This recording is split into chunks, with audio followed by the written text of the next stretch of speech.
Hello everyone, welcome on my channel equity share care. और मैं यहाँ पे अपनी लर्निंग जो होती है, जो मेरा एक्सपीरियंस है, मैं यहाँ पे शेयर करता हूँ। तो आज मैं शेयर करने जा रहा हूँ मैं एक ऐसा स्टॉक जो कि मुझे एक वीक में बहुत अच्छा रिटर्न दिया और अभी ये उसी लेवल पे वापस आ गया है।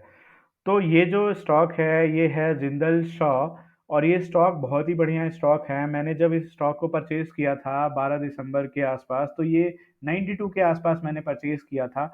और इसको परचेज करने का लॉजिक ये था कि स्टॉक बहुत टाइम से ये जो लेवल है 91 92 का, इसको होल्ड कर रहा था और वापस आ जा रहा था, यानी ये रेजिस्टेंस की तरह एक्ट कर रहा था। यहाँ पे हो इसने रेजिस्टेंस शो किया, यहाँ पे रेजिस्टेंस शो किया, फिर यहाँ पे इसने रेजिस्टेंस शो किया, फिर यहाँ पे रेजिस्टेंस शो किया, फिर ये उसके बाद फाइनली इसने उसको ब्रेक किया। और ब्रेक करने के बाद ये यहाँ पे 92 के आसपास मैंने इसको परचेज किया 12 दिसंबर को।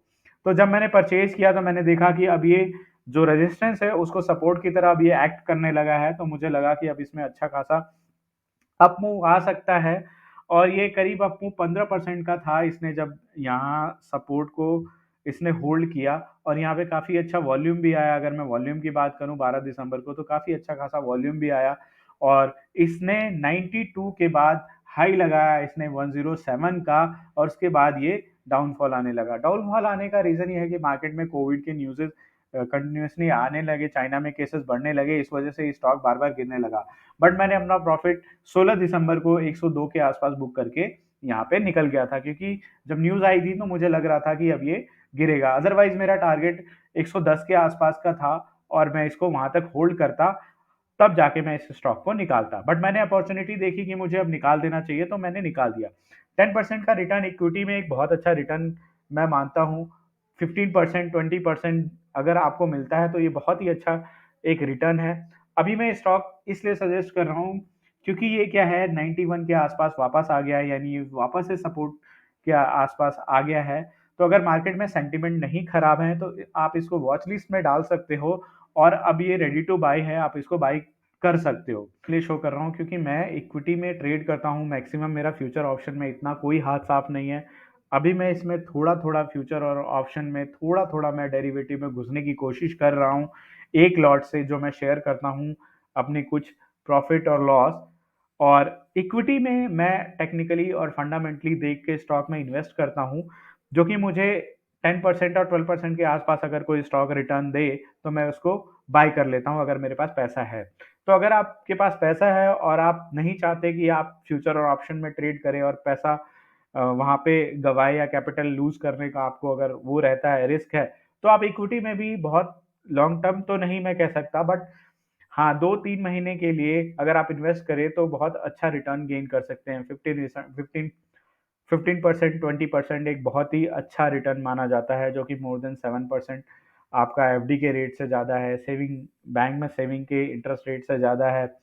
तो वो श्योरिटी अगर आपको है तो मैं कहूँगा आप इक्विटी में भी आपको इन्वेस्ट करना चाहिए, क्योंकि इक्विटी में रिस्क बहुत लो है। और कभी ना कभी मुझे लगता है कि आपका स्टॉक एक बार प्रॉफिट में आ जाएगा।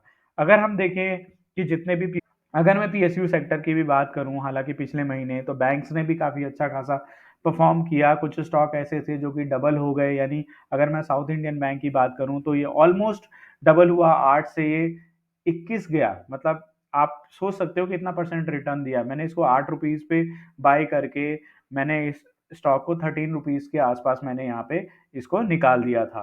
तो मुझे काफी अच्छा रिटर्न मिला। हाँ, मुझे थोड़ा लॉन्ग टर्म रखना पड़ा, बट ठीक है, मेरा उतना ज़्यादा रिस्क नहीं था कि मेरा कैपिटल चला जाएगा या फिर मैं सारा अमाउंट जो है फ्यूचर ऑप्शन की तरह गंवा दूंगा और मुझे वापस नहीं मिलेगा। फंडामेंटली और टेक्निकली अगर मेरा स्टॉक स्ट्रांग है तो वो कभी ना कभी पैसे को वापस कर देगा। तो मैं इसी लॉजिक से इक्विटी में इन्वेस्ट करता हूँ, जो मैं आप लोगों के साथ शेयर कर रहा हूँ। और मैं बहुत सेफ इन्वेस्टमेंट करना चाहता हूँ, क्योंकि मेरे पास इतना पैसा नहीं है कि मैं अपने पैसे को गंवा दूँ, और मैं इतना पैसा नहीं लगा सकता। थोड़ा थोड़ा जितना भी अमाउंट है मैं इसको इन्वेस्ट करके अपनी वेल्थ को क्रिएट करना चाहता हूँ और पोर्टफोलियो तैयार करना चाहता हूँ। तो मैं इसी पर्पज से यहाँ पे आया हूँ शेयर करने अपनी नॉलेज और अपनी टेक्निकल और फंडामेंटल एनालिसिस। मैं फंडामेंटली बहुत स्ट्रांग हूँ रादर देन टेक्निकल के। तो मैं उस एनालिसिस से मैं आपको यहाँ पे बता सकता हूँ। टेक्निकल मेरा एस्पेक्ट भी रहता है बट उतना नहीं रहता, फंडामेंटल मेरा एस्पेक्ट थोड़ा ज़्यादा रहता है। तो ये जिंदल सॉ स्टॉक की बात कर रहा था। जिंदल सॉ बहुत ही अच्छा स्टॉक है, लॉन्ग टर्म के लिए भी लेने लायक है, और क्वार्टर आप 1 क्वार्टर तक आराम से होल्ड करके चल सकते हैं इस लेवल पे। अगर इस लेवल से गिरता है तो आपको एक बार ये होल्ड करेगा आपका यहाँ पे 84 पे, और नहीं तो फिर उसके बाद 77, 78 के आसपास ये बहुत अच्छा सपोर्ट इसका बना हुआ है। तो आप ये 2 लेवल ज़रूर रखिए और इस स्टॉक पे पूरा नज़र रखिए। स्टॉक बहुत अच्छा है, फ्यूचर टेक्निकली भी बहुत अच्छा है, फंडामेंटली भी बहुत अच्छा है, आप इनमें इन्वेस्ट करके चल सकते हैं। ब्रेकडाउन दिखाता हूँ, तो 12 दिसंबर को मैंने स्टॉक लिया था 92 के प्राइस पे, 500 क्वांटिटी, फिर मैंने इसको 16 दिसंबर में बेच दिया 500 क्वांटिटी 102 पे। तो मुझे करीब इसमें 10.81% का रिटर्न मिला, जो कि 5000 के अप्रॉक्स था, विच इज़ वेरी गुड। सो मेरा यही मानना है कि मेरे पास पैसा डुबाने के लिए नहीं है कि हाँ, लेकिन मैं थोड़ा-थोड़ा करके मैं काफ़ी अच्छा रिटर्न ले सकता हूँ, जो कि मेरे लिए मोर देन इनफ है। अगर आप एक स्मॉल रिस्क नहीं है, कैपिटल चली जाएगी, बट एक बार ज़रूर वापस आएगी, ये मेरा मानना है अगर आपका स्टॉक फंडामेंटल और टेक्निकल बहुत अच्छा है। अगर इस स्टॉक से रिलेटेड कोई सवाल है तो आप मुझे एनी टाइम पिंग कर सकते हैं कमेंट में, I will reply. Thank you so much for watching my video.